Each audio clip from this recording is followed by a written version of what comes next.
Lagyan natin ng paminta. Pero pag gusto nyo ng medyo spicy, lagyan nyo pa ulit.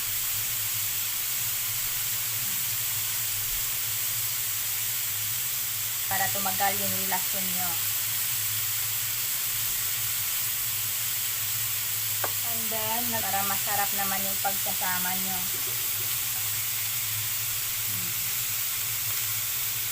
Okay.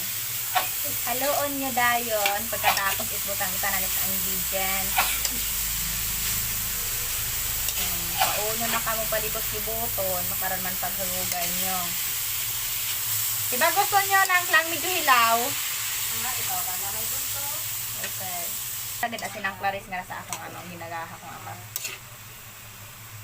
So, kung gusto nyong mabuhi it for another 20 years, ay mag-order kon kamukakon. It's organic love. It's organic.